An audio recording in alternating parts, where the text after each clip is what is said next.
신약 성경 요한 1서 1장 9절 한 절만 함께 보겠습니다. 신약 성경 388쪽이나 9쪽경에 있을 것입니다. 요한 1서 1장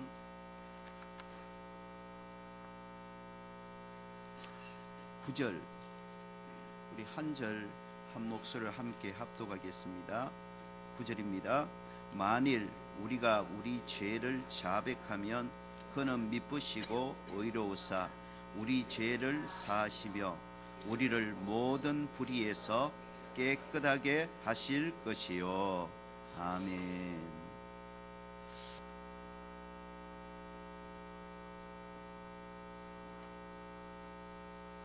할렐루야. 우리 앞뒤 좌우로 좀 축복하십시다. 하나님을 미소 짓게 하십시다.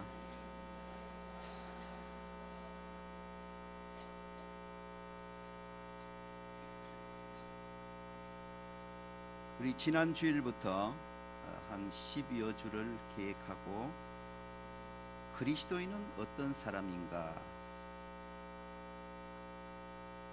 그리스도인은 어떤 사람인가라는 큰 주제를 가지고 말씀의 은혜를 나누고 있습니다.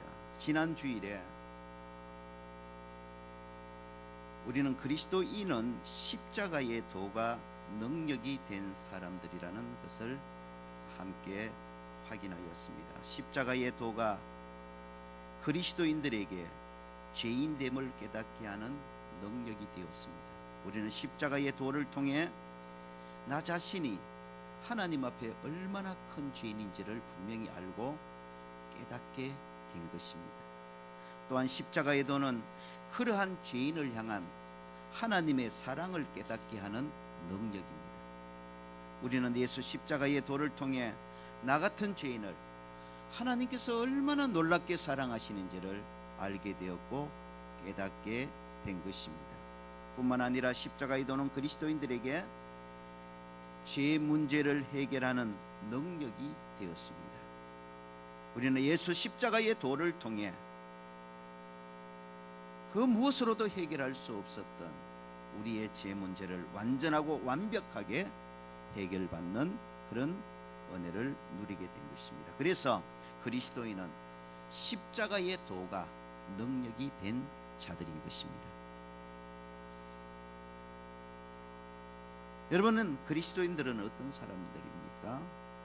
이 시간은 그리스도인은 속죄의 은총 속에 있는 자, 속죄의 은총 속에 있는 자가 바로 그리스도인이라는 부분을 함께 살펴보고자 합니다. 오늘 추수감사절이어서 감사에 대한 말씀을 준비하려고 하다가 우리가 한 해 동안 하나님께서 주신 이런저런 여러 가지 감사의 조건들을 기억하며 감사하는 것도 귀한 일이지만은 그 무엇보다도 우리에게 주신 이 속죄함의 은총, 이 속죄의 축복을 우리가 다시 한번 묵상하면서 이 추수감사 주일에 내가 구원받은 것에 대해서 우리가 다시 한번 감격하며 감사하는 것도 참 귀한 일이라는 것을 생각하면서 오늘 계속해서 이 말씀을 나누려고 합니다.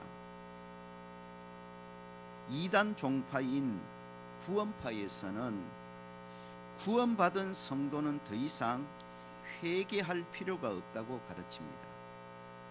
그러면서 죄책감을 가지는 것은 구원받지 못한 증거라고 그렇게 주장합니다. 예수 믿는 사람이 죄책감을 가지는 것은 그 사람이 진짜 구원받지 못한 그런 증거가 된다고 주장하는 겁니다.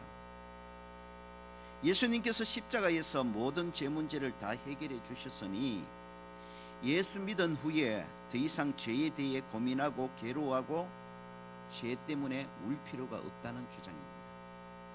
구원파의 이러한 주장은 많은 사람들을 혼란스럽게 만들었습니다. 언뜻 들으면 굉장히 성경적인 그런 올바른 주장인 것 같지만 그러나 구원파의 이러한 주장은 성경의 가르침과는 전혀 다른 잘못된 것입니다. 구원받은 성도는 더 이상 회개할 필요가 없다. 구원받은 성도가 죄책감을 가지는 것은 구원받지 못했다는 증거다. 구원받은 성도는 더 이상 죄 때문에 아파할 필요도, 죄 때문에 괴로워할 필요도, 죄 때문에 울 필요도 없다. 왜? 예수님이 십자가 위에서 내 모든 죄 문제를 다 해결해 주셨으니. 상당히 일리 있는 말 같지 않습니까? 그러나 구원파의 이러한 주장이 전혀 성경과는 다른 잘못된 주장이라는 가장 결정적이면서도 가장 단순한 이유가 하나 있습니다. 그것은 바로 죄는 여전히 그리스도인들에게도 심각한 문제라는 것입니다. 여러분, 죄는 단순히 불신자들만의 문제가 아닙니다.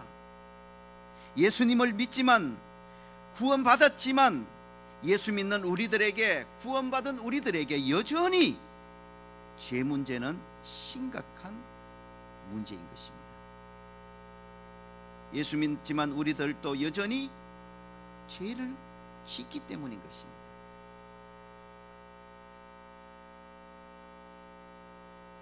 자, 그러나 오늘 이 시간에 불신자들도 죄를 짓고 구원받은 그리스도인들도 죄를 짓는다면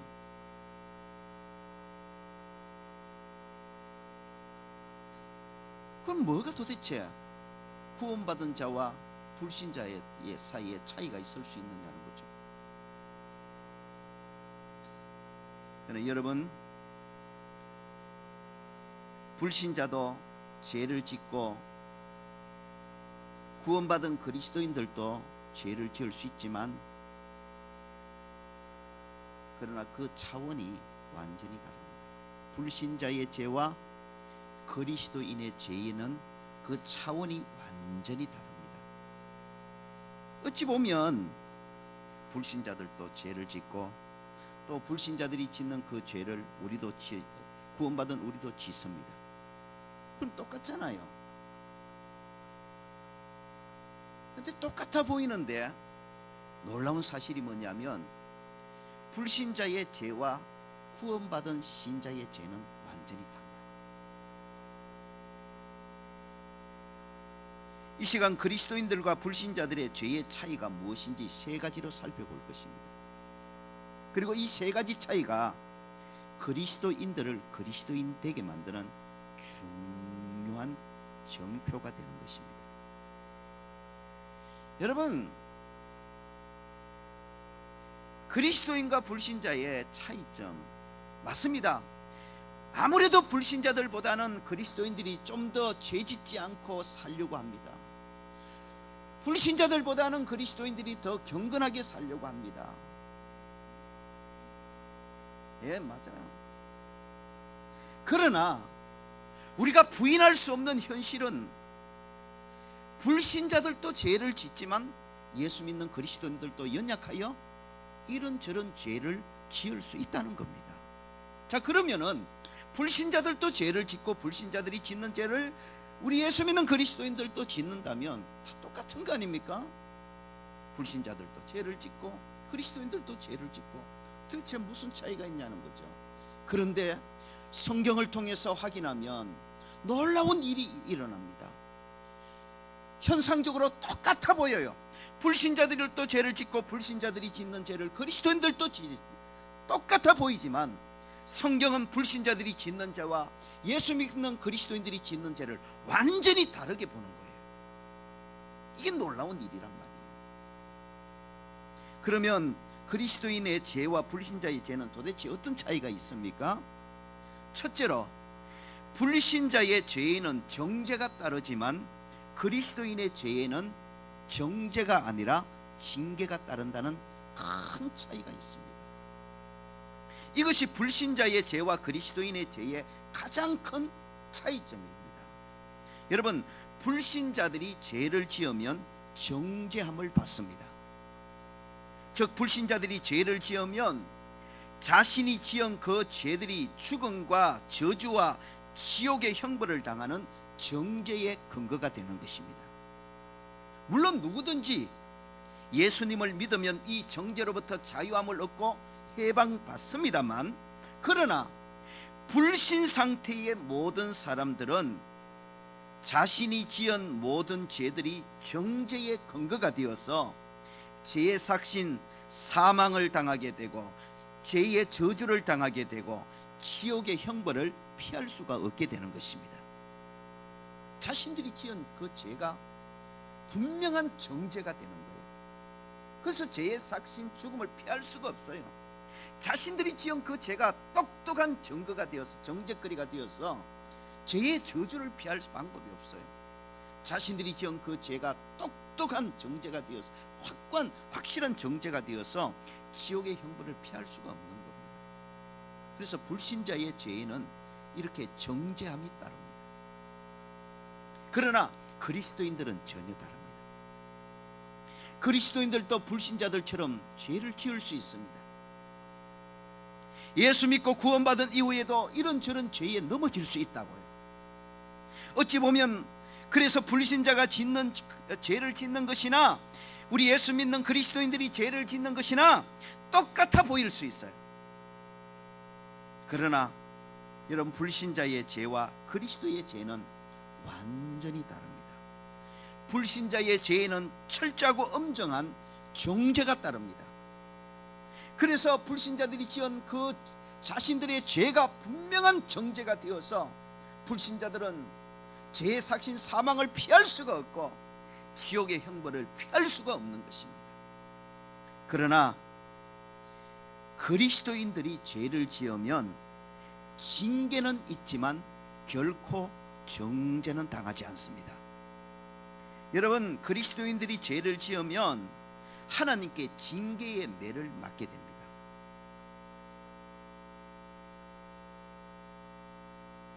그러나 죽음과 저주와 지옥의 형벌을 당하는 정죄는 절대로 받지 않습니다.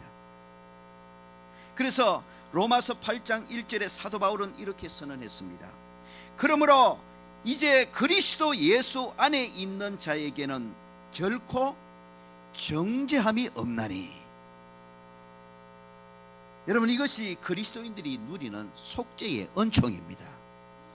그리스도인들도 연약하여 죄를 지을 수 있습니다. 그래서 그리스도인들이 죄를 지을 때에 하나님의 징계의 매는 맞을 수 있다고요. 그러나 그럼에도 불구하고 분명한 사실은 그리스도인은 죄를 지어도 정죄는 당하지 않습니다. 히브리서 12장 7절로 8절에 하나님이 아들과 같이 너희를 대우하시나니, 하나님께서 예수 믿는 그리스도인들을 자녀같이 대우하신다 그랬어요. 그래서 어찌 아버지가 징계하지 않는 아들이 있으리요. 하나님께서 자녀된 우리들이 죄를 지을 때에 징계하신다고 했습니다. 하나님께서는 하나님의 자녀인 그리스도인들이 죄를 지으면 이런저런 징계의 매를 때리십니다. 그래서 그 징계의 매를 통해서 자신의 죄를 깨닫고 회개하고 죄로부터 돌이키게 만드십니다.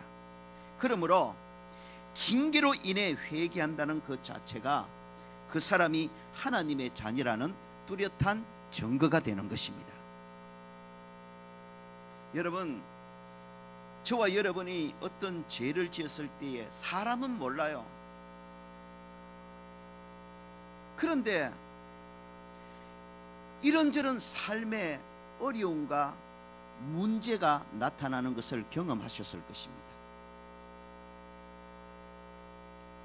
생업의 문이 닫히기도 하고, 가정에 자녀에게 어려움이 있을 수도 있고, 물질적인 어려움이 있을 수도 있고, 내 몸에 질병이 찾아올 수도 있고, 환경이 꽉 막혀버릴 수도 있고, 여러 가지 문제가 터지는 것을 우리는 경험하게 됩니다.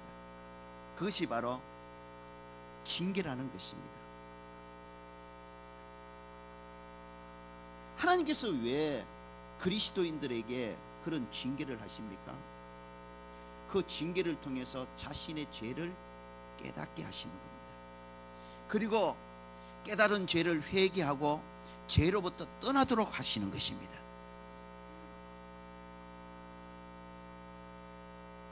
여러분, 우리가 죄를 지었을 때에 이런저런 징계로 인해서 내 죄를 깨닫고 그 죄를 회개하고 죄로부터 돌이키게 되었다나, 그러면 그 사람은 틀림없이 구원받은 하나님의 자녀입니다. 만약 반복해서 죄를 짓는데도 아무런 내 삶에 문제가 나타나지 않아요. 분명히 어떤 죄를 몰래 반복해서 짓고 있어요. 그 죄가 1년, 2년, 3년 가기도 해요. 그런데도 내 삶에 아무런 문제가 있어요. 야, 이거 괜찮구나. 여러분, 괜찮은 게 아닙니다. 만약에 내가 어떤 죄에 계속해서 빠져서 그 죄를 반복해서 짓고 있는데도 아무리 시간이 지나도 내 삶에 아무런 문제가 나타나지 않고 징계의 현상이 나타나지 않는다는 것은 괜찮은 것이 아니라 내가 버림받은 자라는 뚜렷한 증거가 되는 것입니다. 그게 끔찍한 거예요. 여러분, 하나님의 자녀들, 구원받은 그리스도인들이 죄를 지으면 하나님께서 반드시 징계하십니다. 스스로 회개하고 돌이키지 않으면 반드시 징계하셔서 그 징계를 통해 죄를 깨닫고 죄를 회개하고 죄로부터 돌이키게 만드십니다.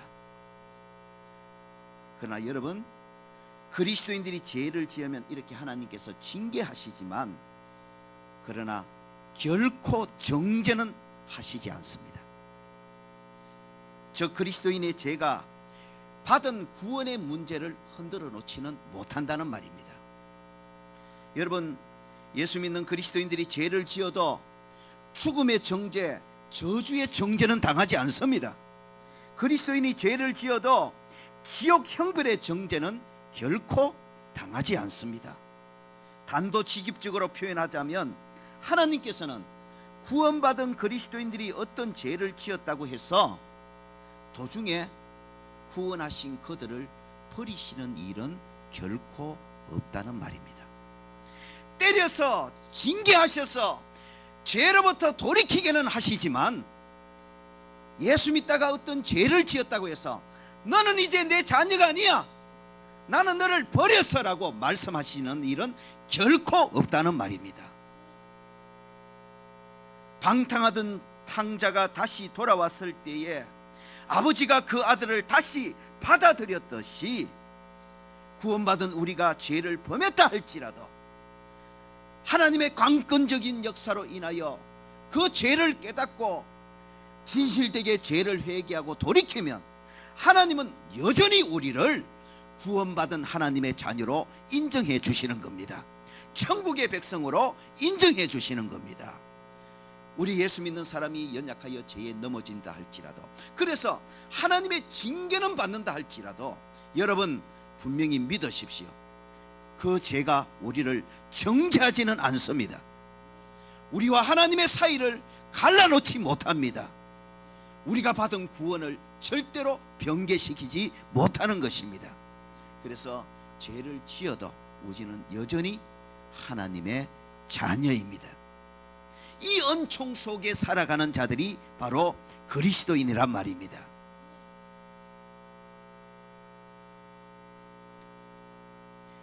두 번째로 불신자의 죄와 그리스도인의 죄의 큰 차이점이 무엇입니까? 똑같이 불신자도 죄를 짓고 불신자가 짓는 그 죄를 구원받은 그리스도인들도 짓는 똑같은 거 아닙니까? 그런데 성경은 완전히 다르게 봐요. 하나님은 완전히 다르게 보세요. 그 차이점이 무엇일까요? 그 차이점은 바로 회개의 모습에 있습니다. 여러분,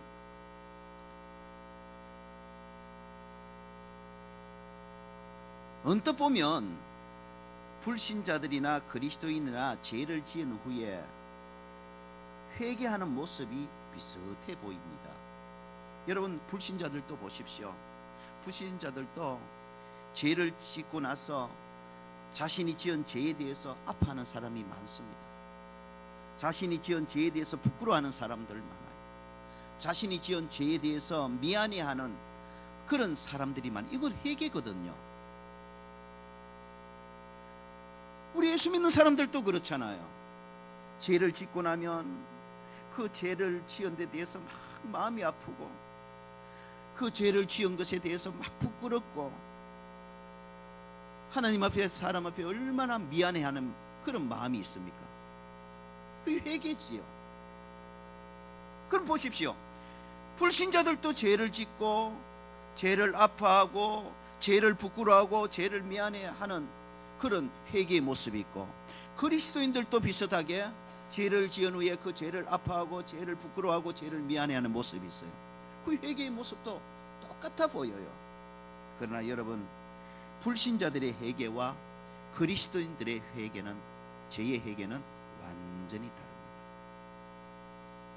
불신자들의 죄의 회개는 한마디로 자책이라고 합니다. 자책. 불신자들은 스스로 자신의 기준으로 자신을 돌아보는 겁니다. 그래서 자신의 기준에 잘못된 것을 자책하고 반성하는 것입니다. 그리고 스스로 자신의 기준에 맞게 다시 자신을 바로 세우려고 하는 것이 불신자들의 회개입니다. 그래서 불신자들의 회개를 자책이라 그러는 겁니다.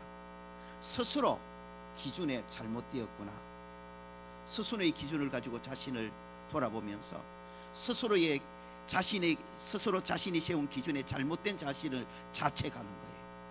그리고 자신이 세운 스스로의 기준에 맞게 다시 그렇게 살아가려고 하는 회개의 모습이 불신자들의 회개의 모습이고, 이러한 불신자들의 회개를 자책이라 그렇게 표현하는 것입니다.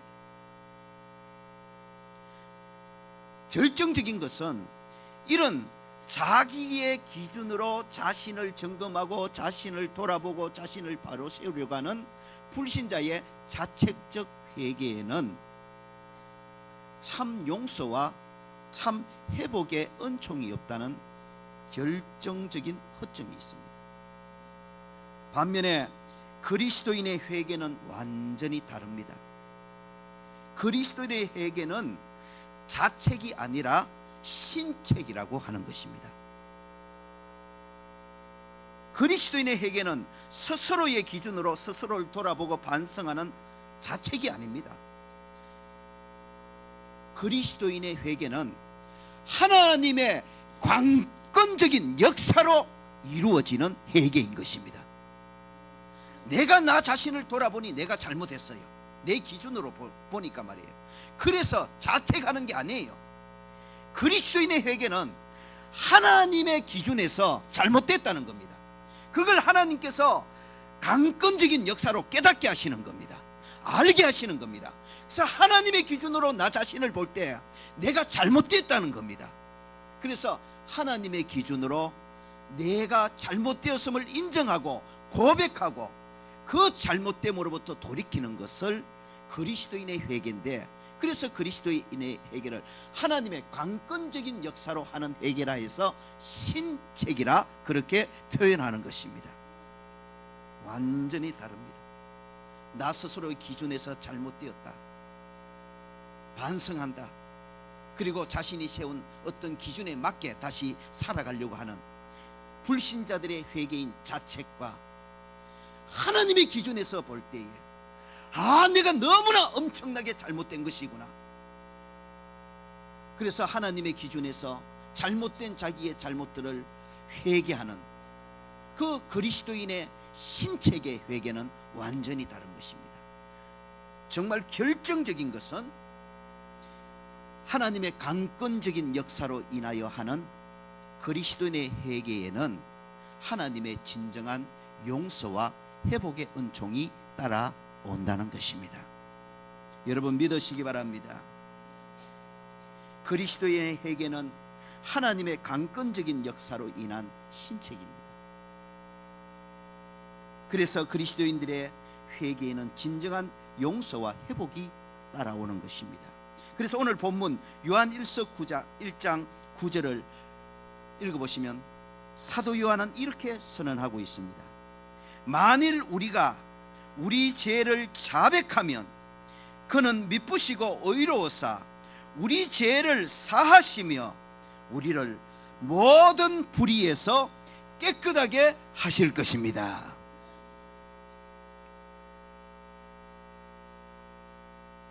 하나님의 자녀인 그리스도인들이 어떤 죄를 지으면 하나님께서 강권적으로 역사하십니다.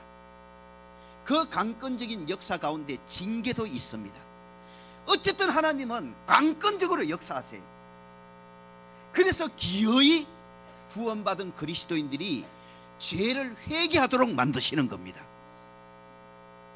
그래서 그리스도인들의 회개는 스스로 하는 자책의 회개가 아니라 하나님의 강권적인 역사로 하는 신책의 회개를 하게 되는 겁니다. 여러분, 이것이 그리스도인들이 일평생 이 땅에서 누리며 살아가는 은총입니다. 그리스도인들이 죄를 지으면요, 절대로 그냥 넘어가지 못합니다. 하나님께서 어떤 방법을 쓰셨더라도 강권적으로 우리 죄를 깨닫게 하시고 우리 죄를 회개하게 하시고 우리를 죄로부터 돌이키게 하십니다. 그래서 살게 하시는 겁니다. 그래서 용서와 회복의 은혜를 누리게 하시는 거예요. 이게 그리스도인들입니다.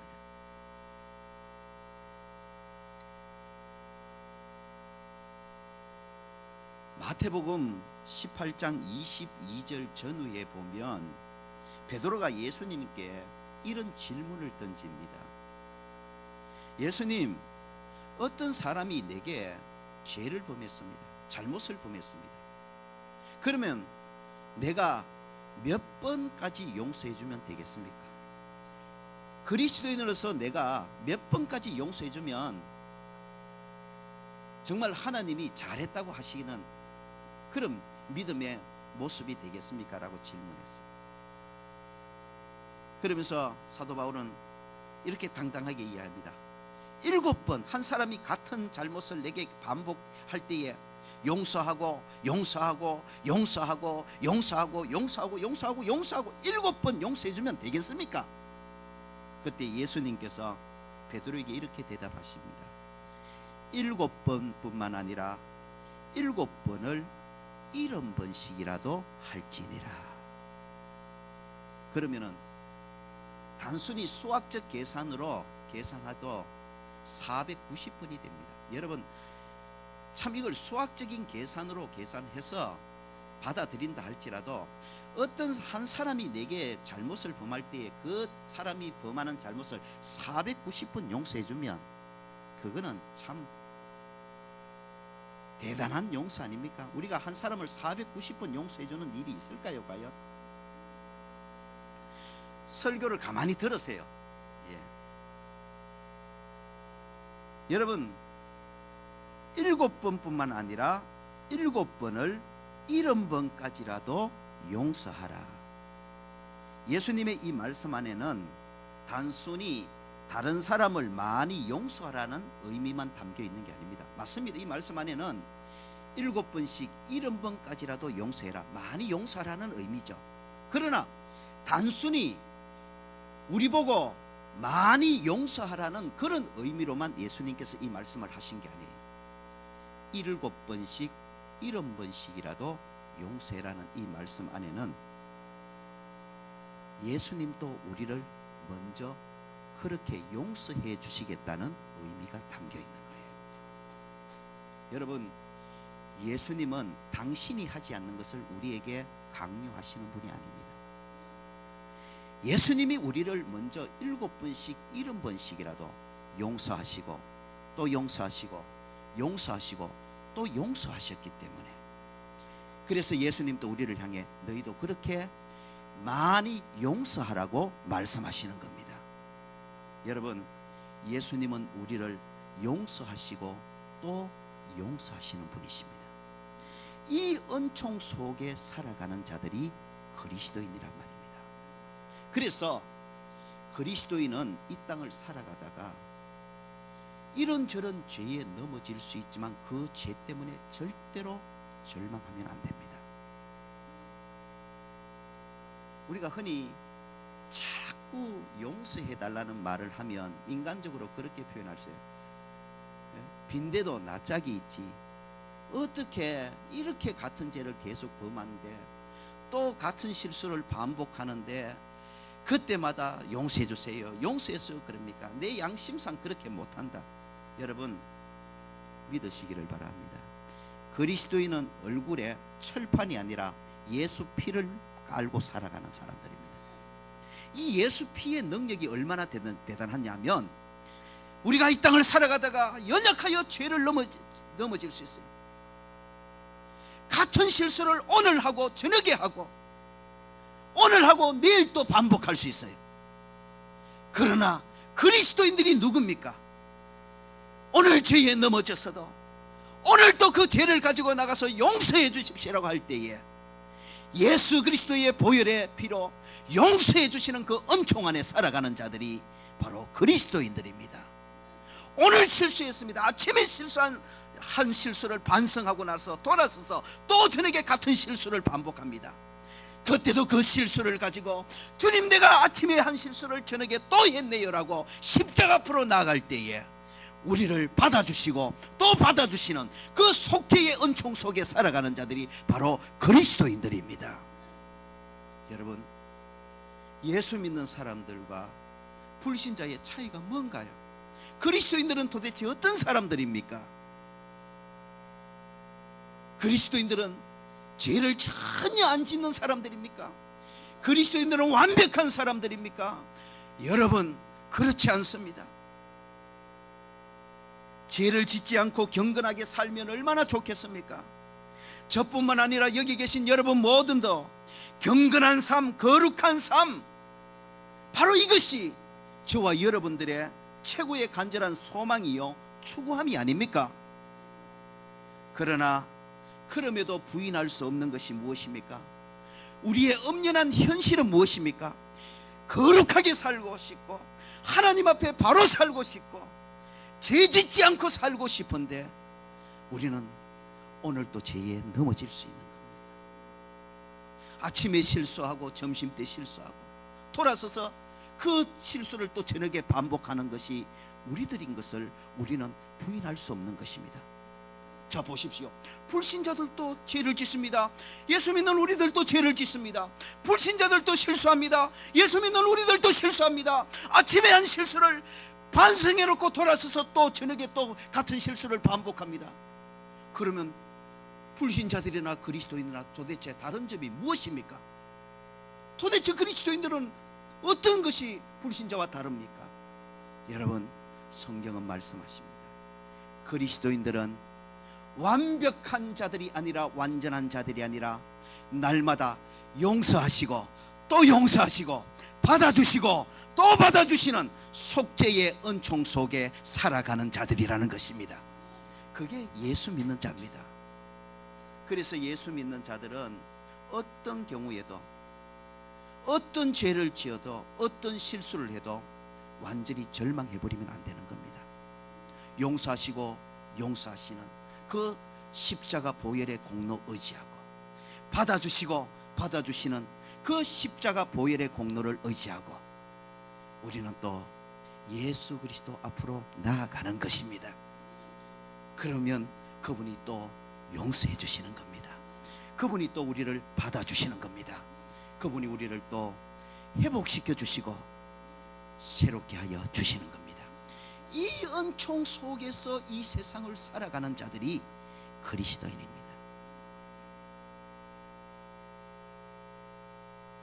여러분 꼭 기억하십시오.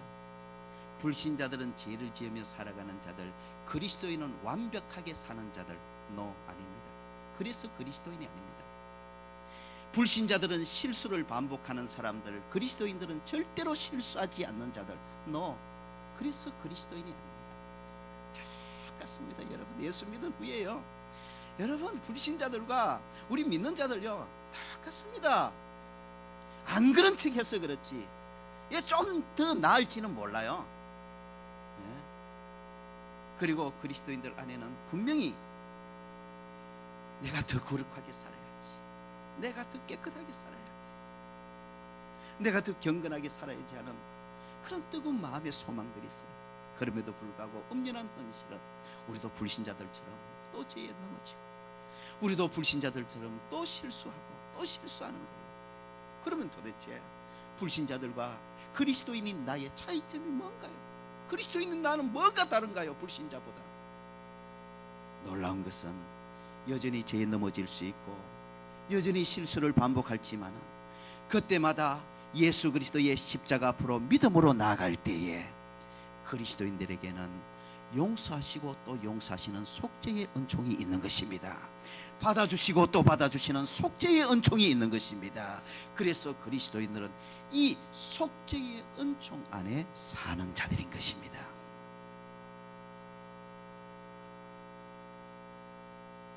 마지막 세 번째로, 그리스도인들은 자기의 의가 아니라 예수의 의로 사는 자들입니다.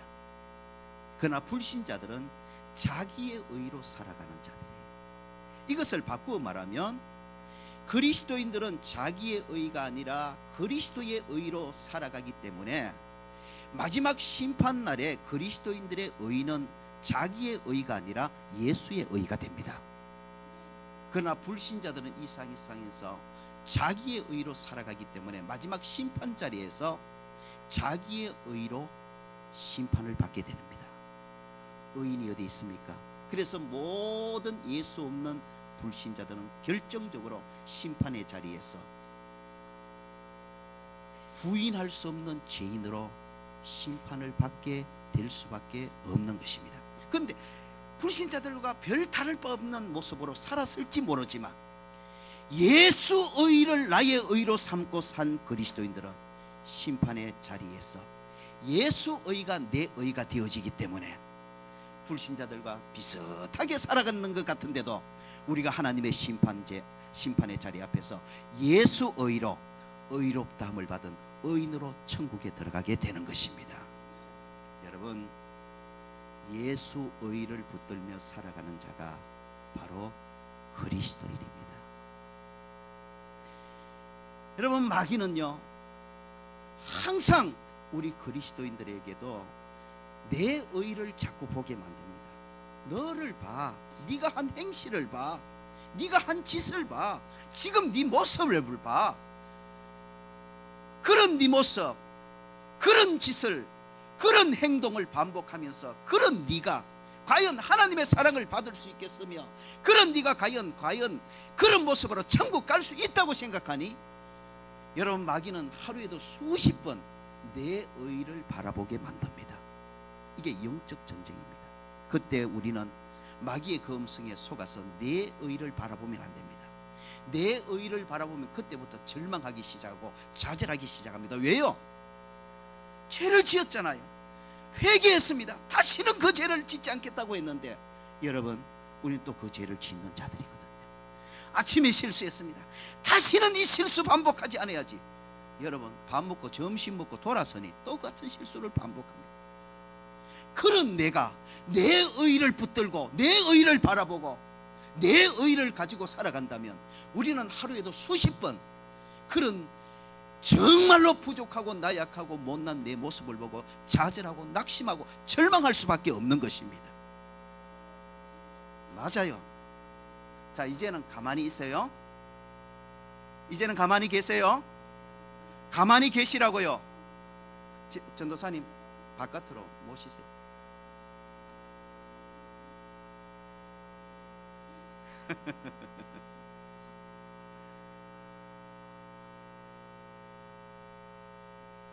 여러분, 예수 의로 살아가는 저와 여러분 되시기를 주의 이름으로 축복합니다. 예, 저분 말씀하셨죠. 다 아는 긴데, 예, 다 아는 걸로 안 돼요. 이 예수 의를 내 의의 근거로 삼아서 살아가야 되는 겁니다. 그래서 죄를 지어도, 그래서 마귀가 그런 죄를 지은 네가 과연 천국 갈 수 있겠느냐고 정죄하는 그때도 우리는 그런 나를 의롭다 하시고 천국 가게 하시는 예수 그리스도를 붙들어야 되는 겁니다. 예수 그리스도를 바라보고 또 일어나야 되는 겁니다. 또 그분 앞에 나아가서 용서하시고 받아주시고 받아주시는 속죄의 은총 아래서 살아가야 되는 것입니다. 바로 그것이 그리스도인입니다. 여러분, 그리스도인이 삶적인 면에서 어떤 다른 면에서 불신자들과 크게 차이나서 그리스도인이 아닙니다. 그리스도인과 불신자를 완전히 갈라놓고 다르게 만드는 것은 바로 예수의 피가 있느냐 없느냐입니다. 속죄의 은총 안에 있느냐 아니냐인 것입니다. 저와 여러분, 내 의가 아니라 일평생 나 같은 죄인을 용납하시고 받아주시고 또 받아주시고 용서하시고 또 용서하시는 예수 그리스도의 무궁무진한 속죄의 은총을 믿고 그 속죄의 은총을 붙들고 속죄의 은총 안에 살아가는 저와 여러분 되시기를 축원합니다. 그래서 주님의 용서하심으로 또 위로받고 또 힘을 얻고 자유하면서 나면 우리 이 땅의 길을 믿음으로 예수 그리스도와 함께 당당하게 걸어나가는 십자가의 사람, 예수의 사람들이 되어지기를 주의 이름으로 축원합니다. 기도하겠습니다.